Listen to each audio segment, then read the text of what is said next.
Hello friends and student, इसके classes में आपका स्वागत है। आज आप देख रहे हैं इंडियन ज्योग्राफी। इंडियन ज्योग्राफी में देखेंगे भारत का भौतिक स्वरूप। भारत का भौतिक स्वरूप है ना। आज हम लोग देखेंगे भारत का भौतिक स्वरूप।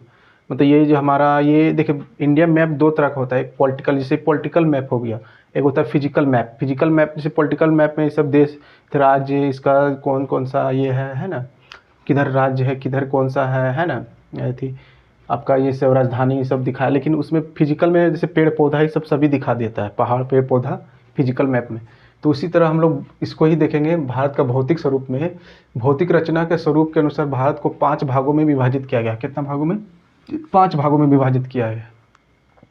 इसको मतलब कि जो भारत का है ना भौतिक स्वरूप, पेड़ पहाड़ ये सब, जितना भी पेड़ पहाड़ नाला नदी सब भौतिक स्वरूप में, इसको 5 भागों में बांट दिया गया। इसके अनुसार हम लोग पूरा भारत के भौतिक स्वरूप को जान जाएंगे। भारत में क्या क्या है वो सभी चीज़ हम लोग जान जाएंगे, है ना। तो हम लोग उसमें देखिए, उत्तरी पहला क्या है, उत्तरी पर्वतीय मैदान। उत्तरी पर्वतीय मैदान विशाल मैदान। उसका प्रदीपीय पठार, प्रदीपीय पठार हो गया। मरुस्थलीय प्रदेश, मरुस्थलीय प्रदेश कहाँ कहाँ आती है, मरुस्थलीय है। समुद्र तटीय मैदान, समुद्र तटीय मैदान। इस तरह करके 5 भाग बांट दिया गया। उससे उसका जगह सभी पता चल जाएगा, कौन पहाड़ क्या है ना।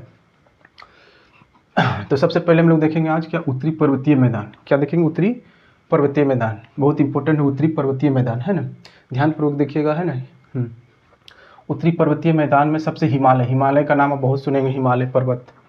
हिमालय का नाम तो बचपन से सुनते आ रहे होंगे, है ना। तो हिमालय था क्या? पहले हिमालय के बारे में भूवैज्ञानिक के मत अनुसार कहा जा रहा था कि पहले जहाँ हिमालय था, है ना, वहाँ पर पहले क्या था, जहाँ अभी हिमालय है वर्तमान में, वहाँ पहले था क्या, थितिस नामक उथला समुद्र। थितिस नामक उथला समुद्र था यहाँ हिमालय के पर्वत के, जहाँ अभी हिमालय है ना। इसका अगर आधुनिक सिद्धांत देखा जाए, है ना, इसका आधुनिक आधुनिक सिद्धांत क्या था अभी वर्तमान में? आधुनिक उसका सिद्धांत का प्लेट विवर्तनिकी। उसका आधुनिक सिद्धांत क्या है? प्लेट विवर्तनिकी है ना। प्लेट विवर्तनिकी है आधुनिक सिद्धांत, है ना। तो देखा जाए तो आधुनिक सिद्धांत है ना, इसको क्या है आधुनिक सिद्धांत? प्लेट विवर्तनिकी। ये हिमालय की उत्पत्ति के संबंध में है आधुनिक सिद्धांत। ये प्लेट विवर्तनिकी क्या है? हिमालय की उत्पत्ति के संबंध में, हिमालय के जो उत्पत्ति के संबंध में आधुनिक सिद्धांत क्या है? प्लेट विवर्तनिकी, है ना। तो हम लोग आज देखेंगे हिमालय। अब हिमालय को हम लोग देखेंगे तो हिमालय को भी 4 भागों में बांटा गया। हिमालय को भी, है ना, हिमालय तो बहुत बड़ा पर्वत है, तो उसको भी 4 भागों में बांट दिया गया है ना। अभी देखेंगे हिमालय इधर है, तो इसको भी 4 भागों में बांट दिया गया है ना। तो सबसे पहले ट्रांस हिमालय क्षेत्र को देखते हैं ना। पहला नंबर ट्रांस हिमालय है। ट्रांस हिमालय क्षेत्र, इसके अंतर्गत देखिए, इसके अंतर्गत काराकोरम, लद्दाख, जास्कर आदि पर्वत आते हैं। इसके अंदर क्या क्या आते हैं? काराकोरम, लद्दाख, जास्कर आदि पर्वत आते हैं। काराकोरम, लद्दाख, जास्कर आदि पर्वत आते हैं। इसी के अंदर में केटू या गोडविन अस्टीन। केटू या गोडविन, केटू क्या होता है? Godwin अस्टीन 8611 metre. केटू या गोडविन अस्टीन जो काराकोरम की ही सर्वोच्च चोटी है। काराकोरम का सर्वोच्च चोटी है ना। और काराकोरम पर्वत स्थित कहाँ है? ट्रांस हिमालय क्षेत्र में। उसका सर्वोच्च चोटी कौन है काराकोरम का? केटू या गोडविन स्टीन। और वही गोडविन स्टीन, केटू या गोडविन स्टीन भारत की सबसे ऊंची चोटी है। भारत की सबसे ऊंची चोटी कौन है? केटू या गोडविन स्टीन, याद रखिएगा, 8611 मीटर। तो बोलेगा कि आपको भारत का सबसे ऊंची चोटी कौन है ना। तो बोलेगा क्या, भारत की सबसे ऊंची चोटी कौन है? केटू या गोडविन स्टीन, है ना। केटू या गोडविन स्टीन, याद देखिए। और केटू या गोडविन स्टीन जो काराकोरम के सर्वोच्च चोटी है। काराकोरम का सर्वोच्च चोटी है। और काराकोरम हम है कहाँ? ट्रांस हिमालय क्षेत्र के अंतर्गत, है ना। अब देखते हैं कश्मीर हिमालय क्षेत्र, है ना। कश्मीर हिमालय क्षेत्र में ही मीठे पानी के झील, डल एंड वुलर झील, वुलर, है ना, डल, जैसे कि कश्मीर हिमालय क्षेत्र, इसे ट्रांस हिमालय कश्मीर हिमालय भी बोलते हैं, कश्मीर हिमालय क्षेत्र भी बोलते हैं। तो कश्मीर हिमालय क्षेत्र में ही मीठे पानी का झील डल है ना, मीठे पानी का झील क्या? डल और वुलर तथा खारे पानी के झील पोंगोंग सो तथा सोमुरीरी स्थित है ना। सोमुरीरी स्थित है। खारे पानी का झील कौन है? पोंगोंग सो तथा सोमुरीरी स्थित है ना। और कश्मीर तो हम लोग को पता है कि सबसे सुंदर घाटी, सबसे बहुत सुंदर है, वहाँ बहुत सारे सैलानियाँ भी घूमने जाते हैं, है ना। ऐसे भी कश्मीर पसंद फेमस। तो वो स्थित कहाँ पर है? ये सब डल और वुलर झील का भी तो नाम सुने होंगे आप लोग, फिल्म में भी देखे होंगे, अगर कोई गए होंगे तो वहाँ भी देखे होंगे, है ना। तो ये सब कहाँ पर है? ट्रांस हिमालय क्षेत्र में, है ना। अब देखते हैं जैसे वैष्णो देवी जाते हैं, वैष्णो देवी, अमरनाथ गुफा जैसे तीर्थ स्थल यहीं पर स्थित है। कहाँ पर? ट्रांस हिमालय क्षेत्र में ही, ट्रांस हिमालय क्षेत्र में ही है ना। वैष्णो देवी, अमरनाथ गुफा जैसे तीर्थ स्थल कहाँ है? ट्रांस हिमालय क्षेत्र में ही है, याद रखिएगा। तो समझ में आ गया कि ट्रांस हिमालय क्षेत्र में क्या है? गोडविन पर्वत भी है, उसके बाद आपका मीठे पानी डल और बुलर झील है ना, पोंगोंग सो, सुमरिरी, खारे पानी का झील भी, वैष्णो देवी, अमरनाथ गुफा जैसे तीर्थस्थल कहाँ है? ट्रांस हिमालय क्षेत्र में है। इसको बांटा गया था कि पता चल जाए किधर किधर है, ऐसे नहीं खाली हिमालय हिमालय बोलने से उसको 4 भागों में बांटा गया। पहला ट्रांस हिमालय क्षेत्र, दूसरा बृहद हिमालय या हिमाद्री, फिर दूसरा क्या है? बृहद हिमालय या हिमाद्री क्षेत्र। ये हिमालय की सबसे ऊंची श्रेणी है। हिमालय जो है ना हमारा पर्वत, उसका सबसे ऊंची श्रेणी कौन है? बृहद हिमालय या हिमाद्री क्षेत्र। बृहद हिमालय हिमालय क्षेत्र, हिमालय का पर्वत है उसका सबसे ऊंची क्षेत्र है ना, ऊंची क्षेत्र है। विश्व की सबसे ऊंची चोटी एवरेस्ट इसी पर्वत श्रेणी में स्थित है।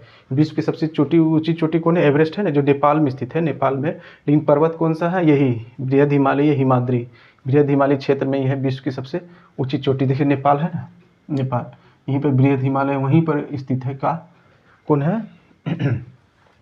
क्या है? एवरेस्ट है ना। अब आता है कंचनजंगा, नंगा पर्वत, नंदा देवी आदि पर्वत इसी श्रेणी में है। जैसे कंचनजंगा बोलेगा, नंगा पर्वत, ये सब, नंदा देवी आदि पर्वत कहाँ पर स्थित है? सब वहीं पर स्थित है। कहाँ पर? बृहद हिमालय या हिमाद्री में। बृहद हिमालय में नंगा पर्वत हो गया आपका, नंदा देवी, कंचनजंगा, कंचनजंगा का नाम सुने होंगे, वो सभी स्थित है कहाँ पर? बृहद हिमालय में। तो समझ में आ गया, बृहद हिमालय हिमालय की सबसे ऊंची श्रेणी है ना। विश्व की सबसे ऊंची चोटी एवरेस्ट इसी पर्वत पर है। विश्व की सबसे ऊंची चोटी एवरेस्ट नेपाल में स्थित है, लेकिन इसी पर्वत पर है, बृहद हिमालय में, है ना। ठीक है, तो इसको थोड़ा इधर करते हैं। देखिए मैप से पढ़िएगा तो सब चीज़ अच्छा रहेगा। ये पॉलिटिकल मैप हुआ है, वो फिजिकल में भी पूरा आपका जो ही बता रहे हैं बृहद हिमालय यही सब सभी इसमें छपा रहता है, दिखाई देता है आपको, उसको बोलते हैं फिजिकल मैप बोलिएगा। अब आते हैं लघु या मध्य हिमालय। लघु या मध्य हिमालय है ना, लघु या मध्य हिमालय, लघु या मध्य है ना हिमालय। इस श्रेणी में कौन कौन आता है? पीर पंजाल, क्या आता है? पीर पंजाल, धौलाधर, मसूरी, महाभारत श्रेणियाँ। पीर पंजाल, धौलाधर, मसूरी, महाभारत श्रेणियाँ किस में आते हैं? लघु या मध्य हिमालय में, है ना।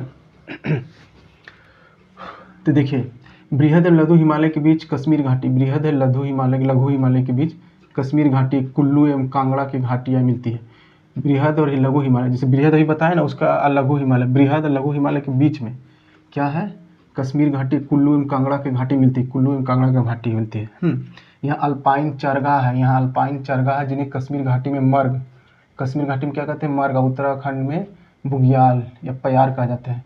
यहाँ अल्पाइन चरगाह है जिसे कश्मीर घाटी में मर्ग, कश्मीर घाटी जो है कश्मीर घाटी में मर्ग तथा उत्तराखंड में बुग्याल या प्यार कहा जाता है। इंपॉर्टेंट है ना, कश्मीर घाटी में मर्ग, उत्तराखंड में बुग्याल या प्यार कहा जाता है। देखिए बहुत घूमने का जगह भी यहाँ पर है लघु हिमालय मध्य हिमालय में, जैसे शिमला, कुल्लू मनाली, मसूरी, दार्जिलिंग आदि लघु हिमालय में स्थित है। शिमला आप लोग गए होंगे है ना, शिमला हिमाचल प्रदेश में, जिसका राजधानी शिमला है। फिर कुल्लू मनाली, मसूरी है ना, मसूरी, दार्जिलिंग है ना, दार्जिलिंग आदि लघु हिमालय में है ना। ये सब घूमने का है, घूमने का जितना लघु हिमालय में है। देखिए इंपॉर्टेंट है। शिमला गए होंगे आप लोग घूमने के लिए, कुल्लू मनाली भी गए होंगे, मसूरी भी कोई गए होंगे है ना, और दार्जिलिंग भी गए होंगे है ना, आदि लघु हिमालय में स्थित है ना। अभी तो हम नहीं गए हैं लेकिन जाएंगे, है ना। अब देखते हैं गंगोत्री। हाँ देखिए ये गंगोत्री हो गया, केदारनाथ हो गया, यमुनोत्री हो गया, बद्रीनाथ हो गया, हेमकुंड साहिब इसी इलाके में स्थित है। गंगोत्री, केदारनाथ, यमुनोत्री, ये सब क्या है? तीर्थ स्थल है ना। तो ये सब भी इसी में है का लघु हिमालय मध्य हिमालय, जैसे गंगोत्री, केदारनाथ, यमुनोत्री, बद्रीनाथ, हेमकुंड साहिब इसी इलाके में स्थित है। तो बहुत इंपॉर्टेंट लघु या मध्य हिमालय देखने में लग रहा है।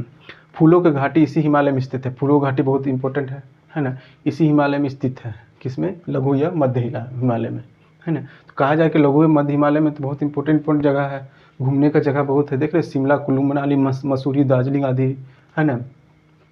बहुत अच्छा जगह है, इसमें जाना चाहिए, है ना। सभी लोग एक बार जाइएगा। और थोड़ा स्वस्थवर्धक जगह है, मतलब हेल्थ के लिए बहुत अच्छा है, घूमना भी चाहिए, है ना। उसमें गंगोत्री, केदारनाथ, यमुनोत्री सब जो तीर्थ स्थल है वो भी यहाँ पर है ना। अब फूलों की घाटी भी है, फूल देखते रहिएगा। ठीक है, तो लघु हिमालय मध्य हिमालय हम लोग देख लिए। इसके अंदर में क्या क्या है ना, ये पीर पंजाल, धौलाधर, मसूरी, महाभारत श्रेणियाँ है ना। अब आते हैं अंतिम 4 में, शिवालिक अर्थात नवीन या बाह्य हिमालय। इसको शिवालिक भी बोलते हैं, नवीन भी बोलते हैं, नवीन माने नया, और बाह्य हिमालय माने बाह्य हिमालय, है ना, बाह्य हिमालय, है ना। देखिए ये हिमालय का नवीनतम भाग है। क्या है? हिमालय का नवीनतम भाग है, यह हिमालय का नवीनतम भाग है। देख लीजिए, शिवालिक अर्थ नवीन या बाह्य हिमालय, ये हिमालय का नवीनतम भाग है, नया नवीनतम भाग है, नवीनतम भाग है। शिवालिक और लघु हिमालय के बीच, है ना, कई घाटियाँ, शिवालिक हो गया लघु हिमालय, शिवालिक और लघु हिमालय के बीच कई घाटियाँ हैं, बीच का बता रहे हैं, कई घाटियाँ हैं, जैसे काठमांडू घाटी है, काठमांडू घाटी नेपाल के पास काठमांडू घाटी, जैसे पश्चिम में दून, पश्चिम में क्या कहते हैं? दून या द्वार कहते हैं, पश्चिम में दून या द्वार कहते हैं, जैसे देहरादून सबसे बड़ा दून, और हरिद्वार, है ना, देहरादून हरिद्वार, इसे ना पश्चिम में दून या द्वार कहते हैं, जैसे देहरादून और हरिद्वार, है ना।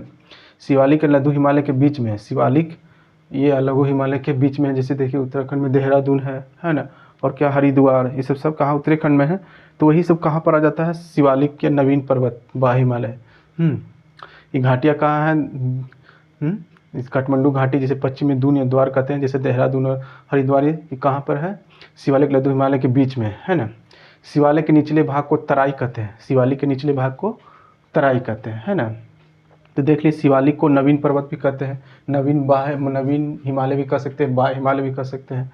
इसमें देहरादून हरिद्वार जैसे, है ना, घाटियाँ है लघु हिमालय और शिवालिक के बीच में, है ना। और शिवालिक के निचले भाग को तराई भी कहते हैं, है ना। तो ठीक है, तो आज हम लोग इम्पोर्टेंट चीज़ देखें, है ना, हिमालय के बारे में। हिमालय को 4 भाग में बांटा गया, ट्रांस हिमालय, है ना, बृहद हिमालय, लघु हिमालय, शिवालिक, है ना। तो ठीक है, तो आज इतनी ही समझते हैं। ठीक है, तो आज क्लास इतनी ही रखते हैं, और हमारी क्लास को लाइक और सब्सक्राइब जरूर करें और शेयर भी करें। Thank you.